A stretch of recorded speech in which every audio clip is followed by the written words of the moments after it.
예수님께서 사마리아 성으로 들어가셨죠.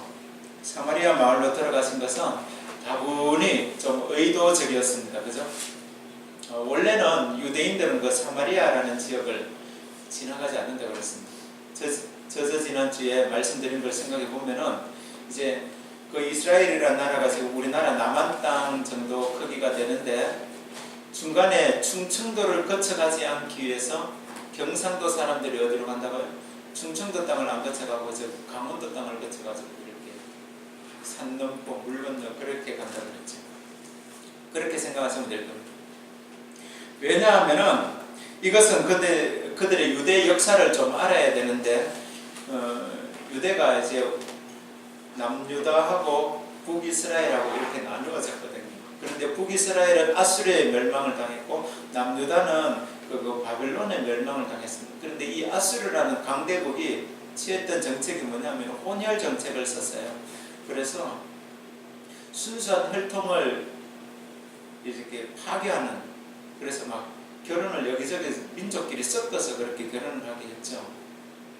그러다가 이제 한 200여 년의 시간이 지난 다음에 남유다가 포로기환이 될 때 포로기환을 할 그 무렵에 그 북왕국 이스라엘 사람들도 본토로 들어오게 됩니다.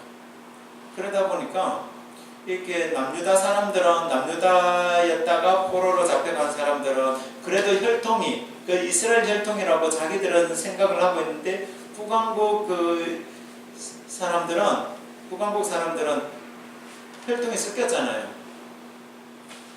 그러니까 외모도 조금 달라졌을 것 같아요. 왜 사람이 이렇게 피가 섞이면 외모도 좀 달라져요. 우리나라 사람하고 흑인하고 결혼해서 그 이생하면은 우리나라 사람하고 외모가 좀 다르잖아요.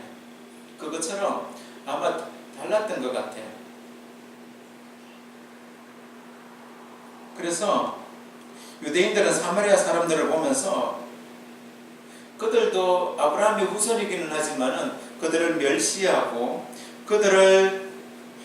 그들과 한 자리에 있는 것조차도, 그들과 한 자리에서 식사하는 것조차도, 그들과 서로 얼굴을 대면하는 것조차도 부정하다, 깨끗하지 못하다라고 그렇게 생각을 했어요. 그런 문화적인 배경을 예수님께서 모르실 리가 없죠. 그러한 것들을 예수님께서는 분명히 알고 계심에도 불구하고 다른 사람들은 다 사마리아 사람들과 마주치지 않기 위해서 이렇게 요단강을 건너갔다가 다시 요단강을 건너서 그렇게 가는데, 베다니 지역을 거쳐서 가는데 예수님은 사마리아 땅으로 수가성을 거쳐서 간 거예요. 그 길이 훨씬 빠르기도 하거든요. 그 이유가 무엇일까? 한마디로 말하면은 지난주에도 말씀드렸지만은 그 사마리아 땅도 복음을 드려야 되기 때문에 그렇습니다. 복음에는 차별이 없죠. 그렇죠? 우리가 이 복음이 좋다고 해서 하나님을 믿는 이 복음이 너무너무 좋기 때문에 우리나라 사람만 들어야 된다 이런 거 아니잖아요. 복음이 너무너무 좋기 때문에 세계 열방 끝까지 나가서 복음을 전거해야 되는 것이 우리의 사명이거든요. 그래서 예수님도 다분히 의도적으로 그 땅에도 복음이 전거되어져야 되기 때문에 그 사마리아 땅에 살고 있는 그들도 하나님의 말씀을 듣고 하나님 앞으로 돌아와 회개해야 되는 역사가 있어야 되기 때문에 복음을 가지고 예수님께서 그곳에 들어가신 거예요. 사도행전에도 보면은 예루살렘 교회 중심으로 교회들이 막 모이다가 갑자기 이제 핍박을 당하니까 사도들이 예루살렘 성도들이 흩어졌는데 거기 이어서 바로 나오는 기사가 무엇이냐면 사마리아 땅에 빌립이 들어간 기사가 나옵니다. 물론 다른 곳으로도 많이 갔겠지만은 사도행전도 가장 먼저 예루살렘 성에서 예루살렘의 그 유대인들 다음으로 두 번째로 가장 먼저 이방인들 가운데는 가장 먼저 복음을 드려야 되는 사람이 누구였느냐 하면 사마리아 사람들이었다. 그래서 예수님은 그곳에 들어가셨습니다. 예수님은 제자들을 데리고 낮 12시에 그곳에 도착하는 시간이 한 12시쯤 됐던 것 같습니다. 그 시간에 사마리아 성의 수가라는 동네에 들어가서 우물가에 앉으셨어요. 왜냐하면 우물가가 그래도 동네의 사랑방 역할을 하는 곳이거든요. 그런데 문제는 뭐냐? 시간이 우리나라하고 자연 환경이 좀 달라서 그 팔레스타인 지방은 햇빛이 뜨겁습니다. 햇빛이 뜨겁기 때문에 낮에는 잘 활동을 하지 않습니다. 11시부터 한 오후 3시까지는 활동을 하지 않아요. 그 대신에 아침에 활동을 하고 그 다음에 저녁에 활동을 하고, 그래서 낮에는 집안에 있습니다. 주로 집안에서는 좀 낮잠을 자기도 하고 좀 쉬기도 하고 그렇게 하죠. 그런데 낮 12시였어요. 낮 12시에 우물가에 앉으셨고 제자들은 먹을 점심을 구하기 위하여서 동네로 들어갔고, 그때에 한 여인이 물을 기르러 우물가에 나온 것입니다. 팔레스타인 지방에서 12시에 우물가에 물을 기르러 나온다? 그들의 문화와 그들의 생활 환경을 비교해 보면 그렇게 달가운 일은 아니죠. 무엇인가 사연이 있어 보입니다. 무슨 사연인지는 모르지만은 참 한많은 인생이면 틀림이 없어 보입니다. 일반적인 전통을 깨고 욕먹을 각오를 하고 사마리아 땅에 들어온 유대인인 이 예수님과 그 다음에 아무도 없는, 그래도 남자들하고 좀 여자들이 좀 구조가 다르잖아요. 여자분들은 그래도 마음에 쌓였던 거 입으로 풀어내야 되는데, 그래 만나가지고 서로 수다도 떨고 그러면 이제 좀 마음도 풀어지고 정화도 되는데, 이 여인이 아무도 없는 시간에 그곳에 나왔다. 눈을 띄어서 마실 물을 떨어 나왔다. 뭔가 사연이 있겠죠. 그런데 아무도 없을 거라고 생각을 하고 나왔는데 그곳에서 예수님을 만난 것입니다. 그리고 예수님께서 먼저 말을 거셨습니다. 나에게 물을 좀 달라. 이 말을 들은 여인은 깜짝 놀랄 수밖에 없었습니다. 일단 아무도 없는 줄 알고 나왔는데 누군가를 만났다는 것 자체가 좀 끼림직하고 당황스럽고, 또 유대인, 한눈에 봐도 당신은 유대인인데 유대인인 당신이 사마리아 여자인 나에게 물을 달라고 말을 거는 것, 그것도 당황스러운 것입니다. 이 여인은 지금 빨리 물만 떠서 집으로 들어가야 되는데 말을 건다니. 혹시라도 동네 사람이 이 장면을 보면 어떨까요? 유대인이 사마리아 사람을 만났어. 그리고 사마리아 여자가 남자를 만났어. 그것도 대낮에. 손가락질할 것 같습니다. 비난할 것만 같습니다. 그래서 눈도 마주치지 않고 물만 떠서 집으로 가려고 하는데 갑자기 남자가 말을 겁니다. 큰일 났습니다. 그러자 그 당황스러움이 이 여인의 말 가운데 잘 드러나고 있죠. 당신은 유대인으로서 어찌하여 사마리아 여자인 나에게 물을 달라고 하십니까? 당신이 나에게 물을 달라고 하는 것은 관례를 깨는 일입니다. 관습이 깨어지는 것입니다. 그런 여인의 반응에 예수님은 전혀 당황하지 않으시고 10절 말씀에 이렇게 말씀합니다.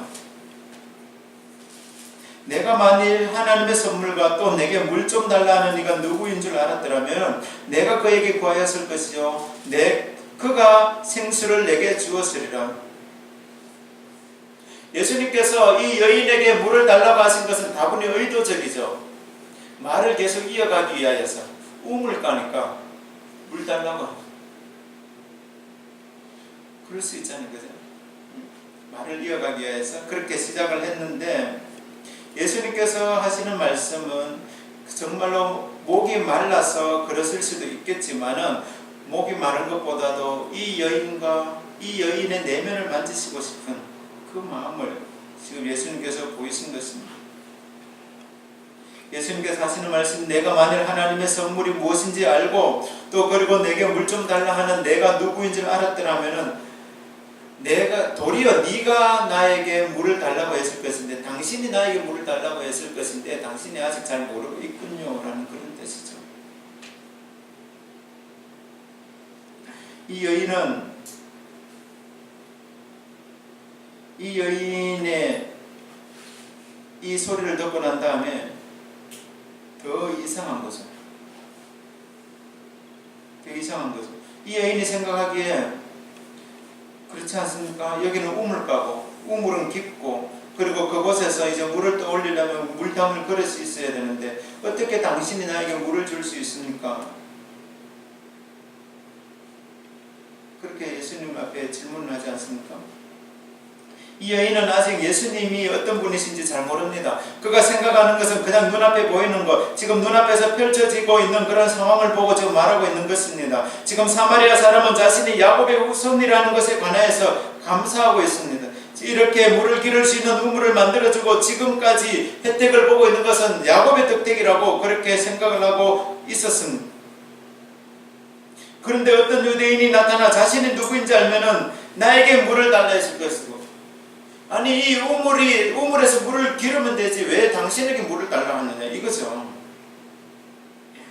이 여인의 반응은 잘은 모르지만은 당신은 나에게 물을 줄 형편은 아닌 것 같습니다. 물은 고사하고 뭐 두레박도 없는데 두레박이 있어야 물을 떠올리죠. 요즘처럼 수도꼭지만 딱 틀면 물이 나오는 그런 시대가 아니잖아요. 물을 떠올리려면 물길을 걸어 있어야 되고, 당신은 아무것도 없는데 그냥 몸밖에 없는데 어떻게 물을 줄 수 있단 말입니까? 그런데도 예수님이 너무나도 진지하고 너무나도 자비로운 목소리로, 자애로운 목소리로 말씀을 하시니까 이 여인의 마음에 좀 심경이 변화본 것 같아요. 그래서 뭐라고 질문합니까? 12절 말씀에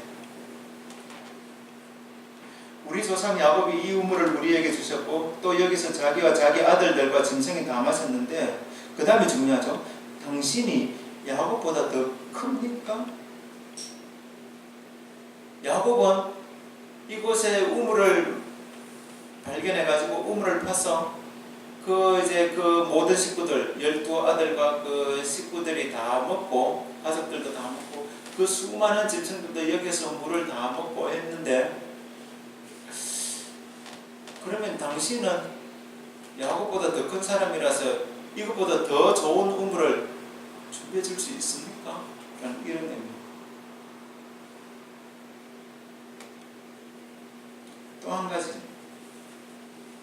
이 여인의 마음 가운데 이제 뭔가 마음에 있는 것들이 좀 풀어낼 수 있는 그런 것들이 있을까 하는 마음도 있었던 것이죠.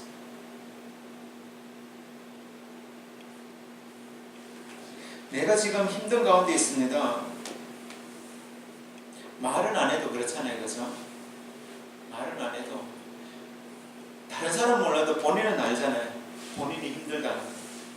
내가 지금 너무너무 힘든 가운데 있습니다. 지금 죽지 못해서 지금 살아가고 있는 이런 가운데 있는데, 내가 지금 이 시간에 물을 기르러 나오는 것 당신이 보면 알지 않습니까? 당신이 보면은 다른 사람들 눈을 피해서 12시에 지금 낮 12시에 햇빛 쨍쨍할 이때 물을 떠러 나오는 모습을 보면 알지 않습니까? 그러면은 당신이 야곱보다 더 큰 사람이라면은 당신이 나에게 우리 마당에 우물 하나 줄 수 있습니까? 다른 사람 눈 피해 다른 사람들 눈을 의식하지 않고 나 혼자 쓸 수 있는 그런 우물 하나 허락해 주시면 고맙겠습니다. 동네 우물 나와서 다른 사람들과 얼굴 마주치는 것이 너무나도 부담스러운 거예요. 그리고 그들과 말을 섞을 수도 없는 거예요. 왜냐하니까 뒤에 가면 나오잖아요. 너무나도 부끄러운 여인이잖아요. 다른 사람 비하면.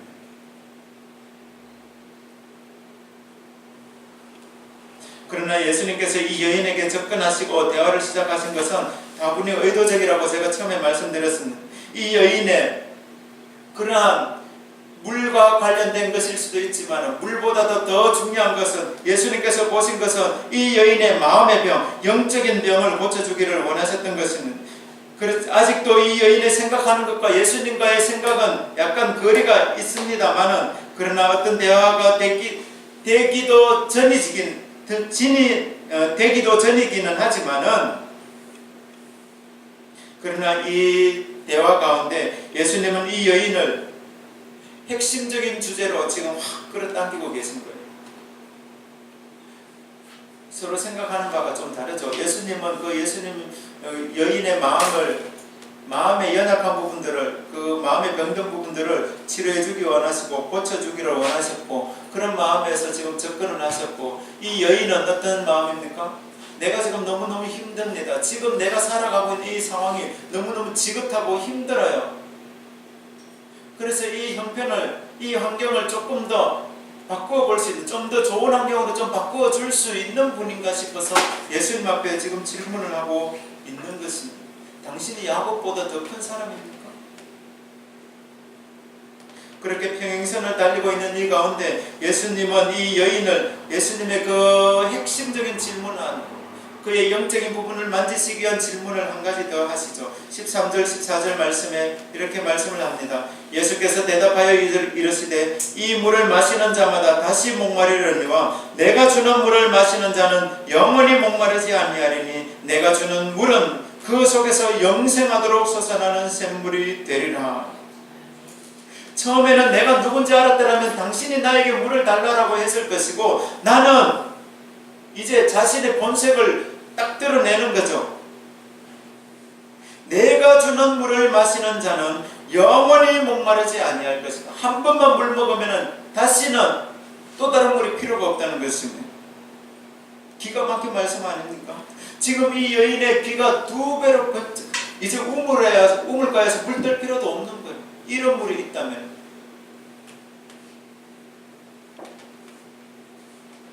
만약에 그런 물이 있다면 우리 집 마당에 우물을 팔 필요도 없는 거예요.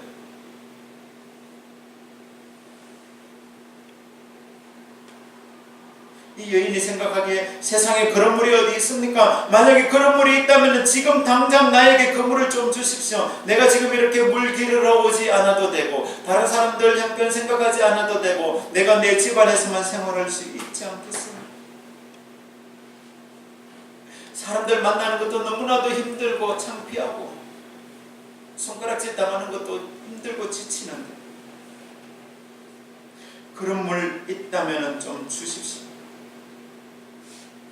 물을 마시지 않을 수는 없고, 물을 먹지 않을 수는 없고, 물을 먹자니 마음도 힘들고 육체도 힘들고, 육체가 힘든 것보다 더 힘든 것이 마음이 너무나도 지금 공고하고 힘든데, 그런 물이 있다면 한 번 마시고 2번 다시 마시지 않아도 목이 마르지 않은 그런 물이 있다면 지금 좀 주십시오.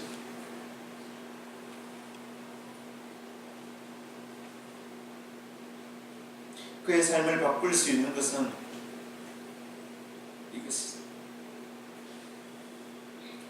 그 여인이 생각하기에 나의 인생이 달라지는 것은 내가 마지못해서 물을 먹고 목이 마르니까 물을 먹기는 하는데 음식도 만들어야 됩니다. 그래서 물을 기르러, 물을 떠러 우물가에 나오기는 하지만은 나오는 하루하루가 너무너무 힘든 거예요. 살기 위해서 먹지만은 사는, 존재하는 그 자체가 힘든 것입니다. 그런데 예수님께서 말씀하시기를 이 물을 한 번만 먹으면 영원히 목마르지 않겠다고 하니까 그런 물 있으면 좀 달라는 것이죠.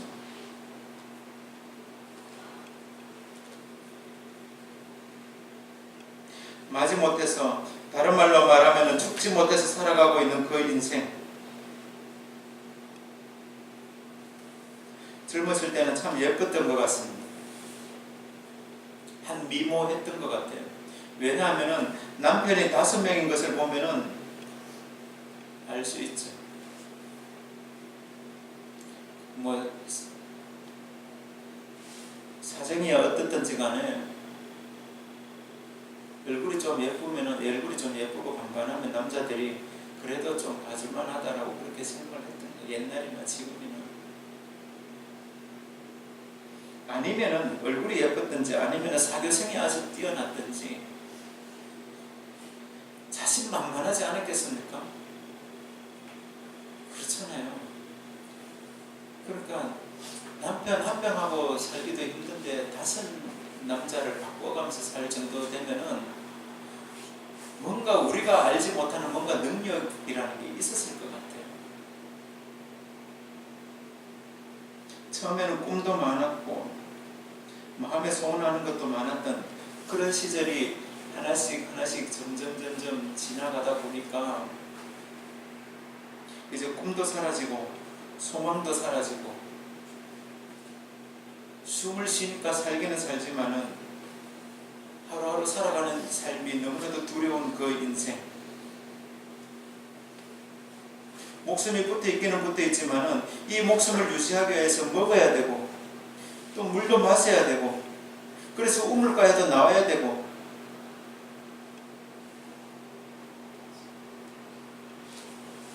너무나도 힘든 거죠. 그런데 한 번 마시면은 영원히 목마르지 않는 물이 있다고 하니까 이런 물 마시고 싶지 않겠습니까? 한 번 먹기만 하면 배고프지 않는 밥, 한 번만 바르기만 하면 늙지 않는 화장품, 한 번만 머리 감으면 평생 머리 감지 않아도 되는 샴푸, 한 번만 공부하면 머릿속에 다 들어가는 책,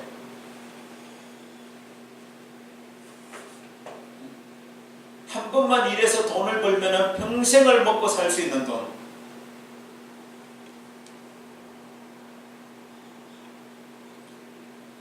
우리나라 사람들이 가장 바라는 것 그런 거 아닐까? 로또 같은 거.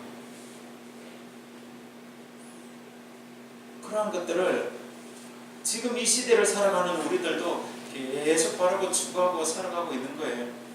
이제 6장에 넘어가면은 예수님께서 그거 보리떡 5개 물고기 2마리로 5,000명 먹이는 사건 다음에 수많은 사람들이 예수님의 뒤를 쫓아다니면서 이유가 뭡니까? 일 안 해도 먹고 살게 됐습니다. 오늘날 이 시대에도 마찬가지인 것 같아요. 특히 이 사마리아 여인에게 절실히 필요한 것은 이런 물 아닙니까? 한 번만 먹으면 목마르지 않는 이런 물. 그러나 예수님께서 하신 그 물은, 예수님께서 말씀하신 그 물은 그것이 아니죠.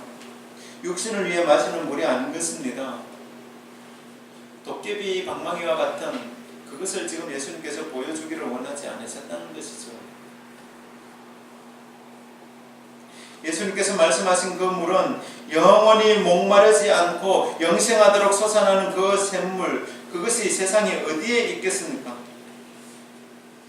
이 물은 바로 영생을 위한 물이었습니다. 영적인 물이었습니다. 예수님께서 이 여인에게 주고 싶은 것은 바로 예수님 자신이었습니다. 그 안에서 영원토록 솟아나는 그 샘물 자신이었습니다. 예수님 자신이었습니다.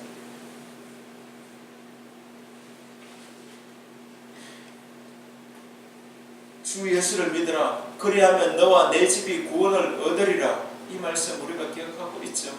예수 그리스도 그분 안에서 삶의 의미와 그 존재 양식을 발견하게 되면은 그 다음 문제가 풀어지게 되어져 있는 것입니다. 문제가 어디부터 문제입니까? 처음 출발부터가 잘못된 것이죠.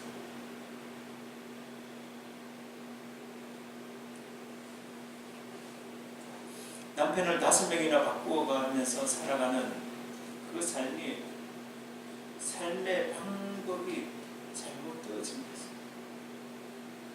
눈에 보이는 것, 화려한 것, 아름다운 것, 깨끗한 것, 좋은 것, 남들 보기에 좋아 보이는 것, 요즘 시대로 말하면 넓은 아파트, 좋은 차, 고급 그 옷들,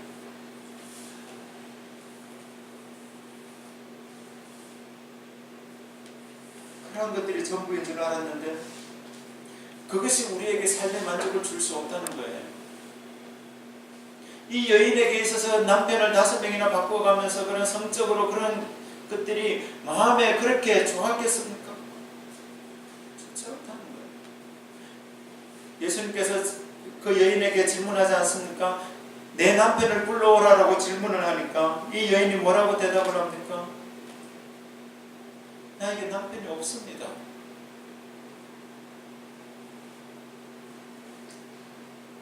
다시 말하면은 이 남편도, 지금 살고 있는 이 남편도 지금 나에게는 어떠한 삶의 의미도 삶의 만족도 줄 수 없는 그 남자였다는 것이죠. 그런 그 여인에게 필요한 것이 무엇이라고요? 영원토록 영생하도록 솟아나는 그 샘물이라는 것입니다. 그 생수가 무엇입니까? 7장 37절 39절 말씀에서 예수님은 이것을 분명하고 확실하게 잘 말씀해 주고 있어요. 7장 37절 39절 말씀, 명절 끝날 곧 큰 날에 예수께서 서서 외쳐 이르시되 누구든지 목마르거든 내게로 와서 마시라. 나를 믿는 자는 성경이 이른같이 그 배에서 생수의 강이 흘러나오리라. 생수의 강이 흘러나오는데 이는 그를 믿는 자들이 받을 성령을 가리켜 말씀하심이라. 이 생수의 강이 무엇이라고 하면 바로 성령 하나님, 바로 그 성령 하나님이 우리 속에 오시면은 참된 만족과 기쁨이 있다는 것입니다. 우리 인간은 육적인 존재가 아닙니다. 영적인 존재예요. 영혼의 만족이 없으면 아무것도 만족이 없어요.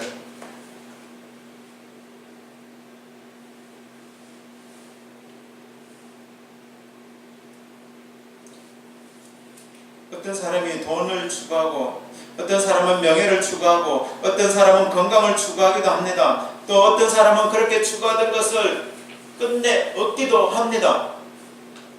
어릴 때 가난이 지긋지긋해가서 나는 이래가지고 돈만 벌어야 되겠다 해서 돈을 수십억 수백억까지 모으는 사람들도 있습니다. 그런데 그런 사람이 돈 많이 모으면 행복할까요?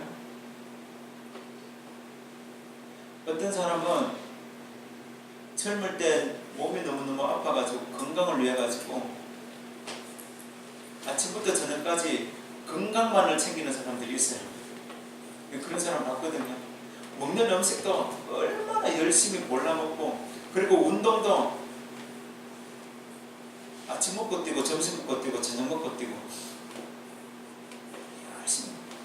그래서 몸은 완전히 회복됐어요. 근데 진짜로 삶이 회복됩니다. 몸은 아주 건강해졌어요. 삶이 행복, 만족이 됩니까? 그렇지 않다.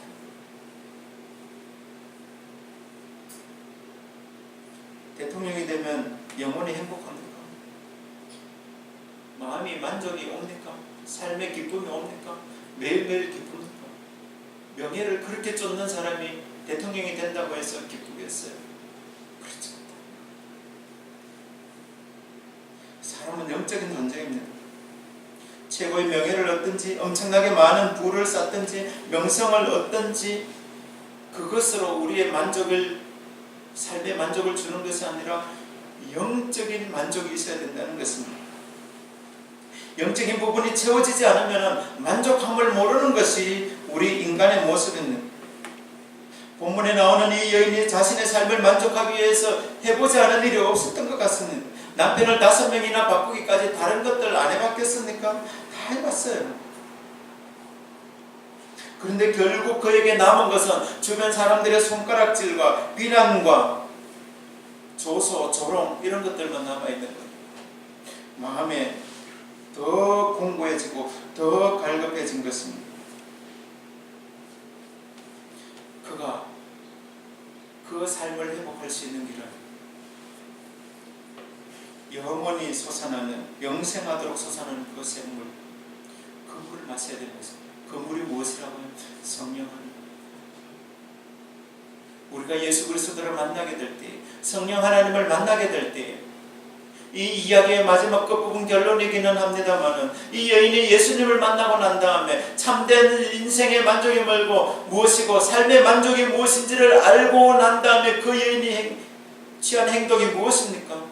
그동안에는 사람 한 명을 마주칠까봐 얼굴을 가리고 다니고 숨어서 다니고, 그리고 우물가에 나올 때도 아무도 없는 시간에 나와서 물을 기르러 나왔던 그 여인이 예수님을 만나고 난 다음에 예수님 안에서 참된 삶의 만족을 누리고 난 다음에 참된 기쁨이 무엇인지를 알고 난 다음에 그가 어떻게 했어요?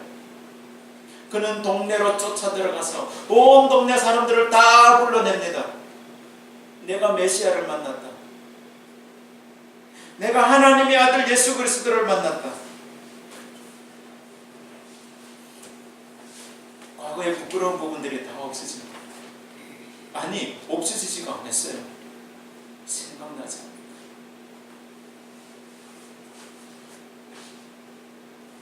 저 부정한 여인이라고 손가락질하던 그 사람들이 얼굴이 보이지 않는 거예요.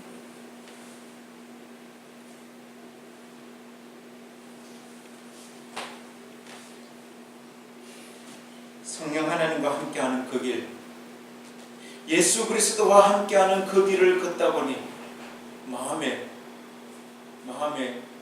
즐거움이 회복되어지는 은혜가 있을 줄로 믿습니다. 여러분, 올 2015년 한 해 동안에 우리의 연약함, 우리의 부족함, 우리의 나약함, 때로는 우리가 가지고 있는 그런 잘못된 생활 습관들이 한꺼번에 달라지지는 않을 것입니다. 그렇지만은 우리의 부족함이 달라지지 않는다 할지라도, 그러나 우리가 한 가지 꼭 기억해야 되는 사실은 성령 하나님이 우리 안에 들어오셔서 우리의 마음을 지배하게 될 때에, 우리의 마음을 다스리시게 될 때에 우리의 삶에 참된 기쁨과 평안이 있는 줄로 믿습니다. 우리의 연약한 부분들이 없어지지는 않습니다.